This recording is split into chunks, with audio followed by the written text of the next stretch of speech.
Welcome, everybody. We're back, Tuesday Night Cigar Club, live from Cat's Best 4 in San Antonio, Texas. With us right now is our good friend and new Black Label Trading Company. Yay! What is the official title, Mr. Matthews? National Sales Manager. National Sales Manager, Derek Matthews. Thanks for coming, man. Thanks. Glad to be here. A little bit of history here. Derek is manager of TJ's. Not manager. I've just worked there for a long time. You just worked there for a long time? Yeah. Well, you run the place. Come on. Yeah, I've managed a few things. At TJ's Cigar Lounge in McGregor, Texas, where we've had the pleasure of doing some events at, blending seminars, Roma Craft sit down. It's one of our favorite shops. Thank you. And now you're embarking on the new chapter in your tobacco life. Yeah, let's. We also have a new chapter going on at TJ's as well. That's right. Yeah. Has that begun already, or about a week and a half or two? We're going to be kicking off at the bar. We'll be open. Full bar. Full bar. Full bar at TJ's. And I listen to your guys' show regularly, and I heard about what did you call it? The contest for drinking? The Battle of the Drunk Guys. The Battle of the Drunk Guys. I may have to run that by the real manager, so we'll see about that. I did suggest maybe that would be a good way to quickly lose your newfound liquor license. Yeah, that's one area we don't need your help. Thank you. We will not do Battle of the Drunk Guys there. We'll do it somewhere.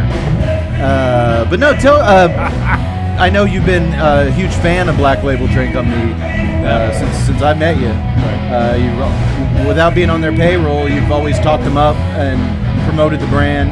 And then how'd you go from that to here?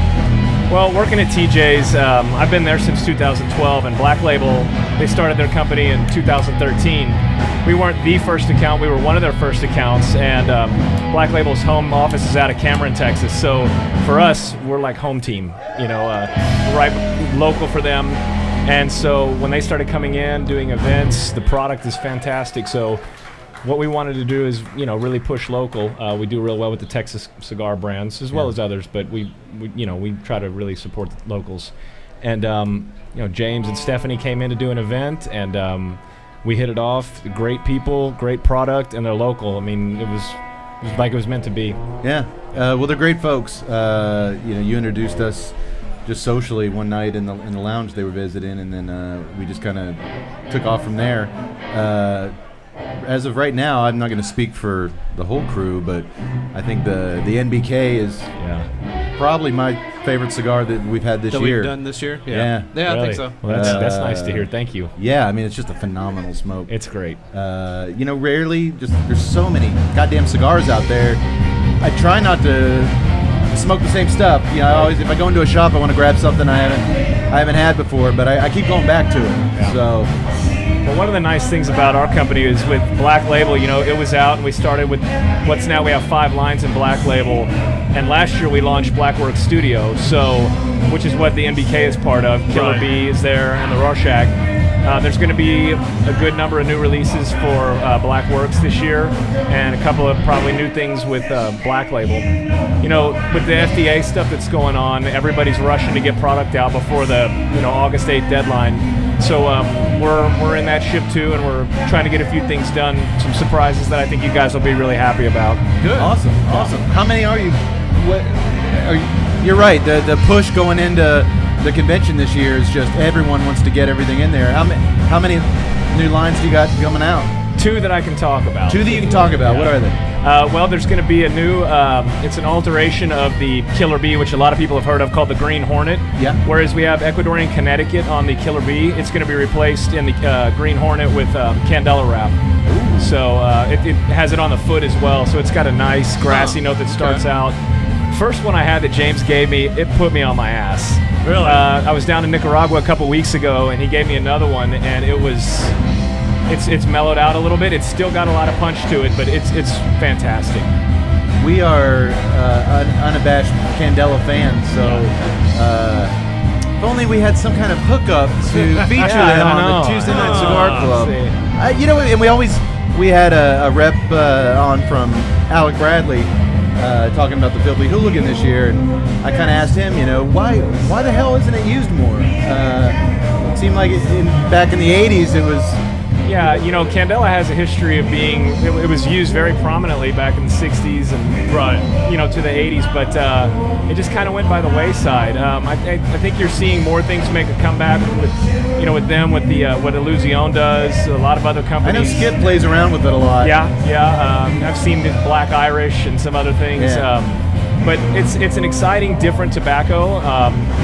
You know, so many different palettes, so many different options. So it's something that we're real happy about in this Green Hornet. So I'm excited for you guys to try. Yeah, Awesome. Yeah, definitely. I don't want to do the movie Green Hornet with it. No, we will not pair it with the Green Hornet. No, I actually, with the movies you guys review, you probably would do something like that. So I'm a big fan of the show, just as a side. You know? Well, we appreciate it, man. Yeah. Let me ask you this. I know you've been down to Nicaragua quite a bit prior, but now I imagine just you've kind of been immersed at Blackworks and kind of seeing, I mean, we want to get down there, and, you know, James kind of said the door's always open. You know, we definitely want to come down there and check it out.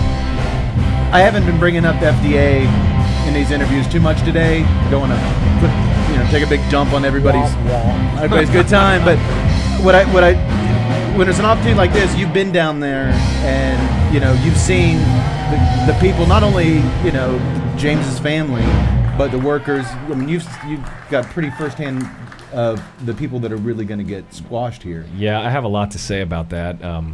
You know, one of the things that I noticed, we had made our trip, we had booked our trip quite a bit in advance, and then on May 5th they dropped the bomb on us, and we actually flew down on May 8th. So when we got there, there was a little bit of a wet towel on our trip, but we, you know, we're still going to go down there and have a good time and learn some more.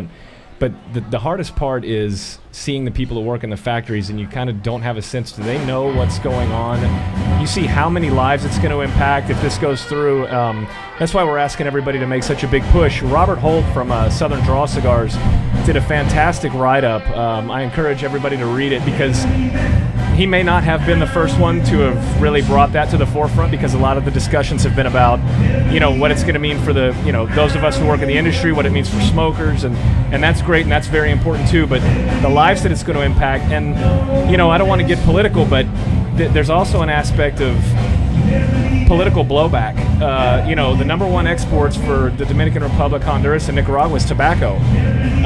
Those, you know, Nicaragua doesn't have the most stable history with the Sandinistas and the Contras. Right. You know, and I'm just concerned about what's going to happen if their number one export is taken. What are people going to turn to? How are things going to be? Yeah. So if anybody out there, I would suggest you read Robert Holt's write-up. Anyway, if you want to come down to Nicaragua, it's fantastic. Come by Oveja Negra. James and Angela are down there. They live down there.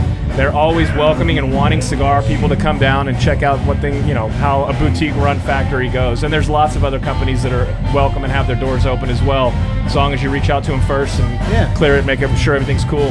Nah, we'll just show up. Yeah, just go to James. Yeah. Well, cool. And like I said, I just I know the passion you've got, not just for the industry, but we've talked enough about your trips down there. I imagine you'd be a good guy to kind of. Yeah. Well, I also have a history professionally of working as a social worker, so I kind of have a different lens. Maybe not a different lens, but a focused lens. Yeah, in that you direction can kind of see past, what this problem could turn into other problems. It could be a very slippery slope. And let's hope. Well, what we're doing is we're staying positive and hopeful. We're moving forward like most companies are.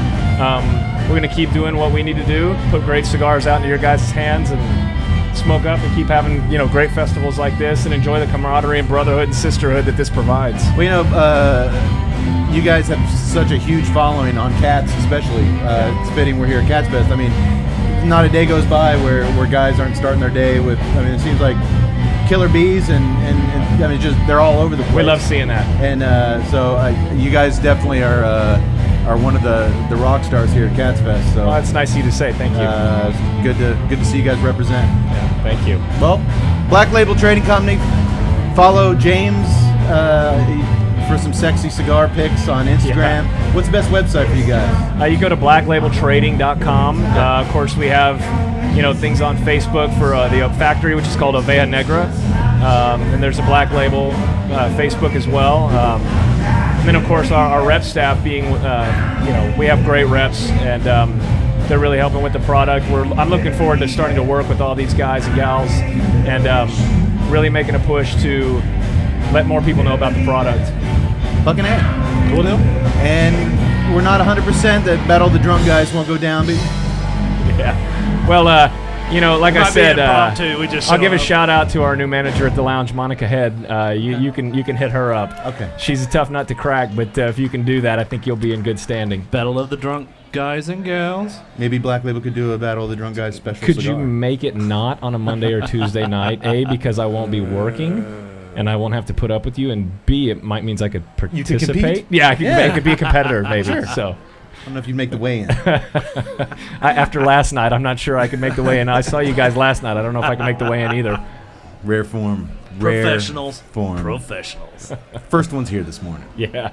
Well, check them out. They're good stuff. And We have a beer podcast. Like I said, we're going to be featuring the Last Rites on an upcoming episode. Great. What size are you guys doing? Do you know? Might be the Robusto. Okay, great. I believe it's the Robusto. We do it in a box press and regular Parejo as well. So if you guys need any help with anything, just reach out to me and let me know. We'll get you guys taken care of. I know where to find you. Yeah. All right. Thanks. Thank you.